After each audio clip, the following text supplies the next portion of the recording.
Ngayon, mas lalo pang naging maingay yung lahat dahil sa 2025 national budget na tinawag ng karamihan na most corrupt budget. Guess what? Kung sino ang nasa gitna ng lahat ng to?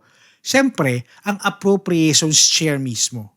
Kaya hindi nakakapagtaka na lalong tumindi ang scrutiny ng public sa kanya.